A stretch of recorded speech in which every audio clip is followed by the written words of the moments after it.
नमस्कार महाराष्ट्र, चला जाणून घेऊया 27 जून 2026 रोजीच्या महाराष्ट्रातील सविस्तर हवामान अंदाज.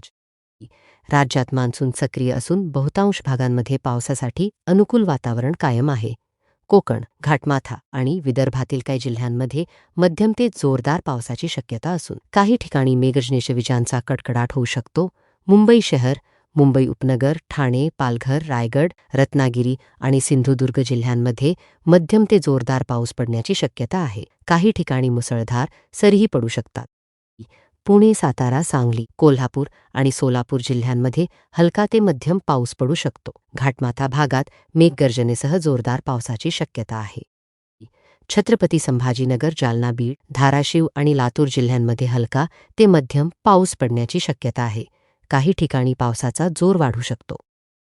नांदेड, परभणी आणि हिंगोली जिल्ह्यांमध्ये ढगाळ वातावरण राहून हलका ते मध्यम पाऊस पडण्याची शक्यता आहे.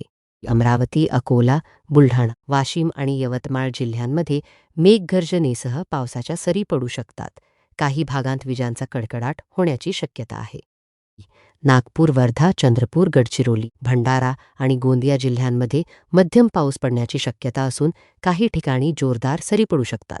नाशिक, अहमदनगर, धुळे, जळगाव आणि नंदुरबार जिल्ह्यांमध्ये हलका ते मध्यम पाऊस पडण्याची शक्यता आहे. काही भागांमध्ये मेघगर्जनेसह सरी पडू शकतात. 27 जून 2026 रोजी राज्यातील बहुतांश जिल्ह्यांमध्ये पावसाची उपस्थिती कायम राहण्याची शक्यता असून कोकण आणि घाटमाथा परिसरात काही ठिकाणी जोरदार पावसाचा इशारा आहे. हा होता 27 जून 2026 रोजीच्या महाराष्ट्रातील जिल्हानिहाय हवामान अंदाज. अशाच अचूक आणि विश्वासार्ह हवामान अपडेटसाठी महाराष्ट्र हवामान लाईव्ह ला सबस्क्राईब आणि फॉलो करा. धन्यवाद.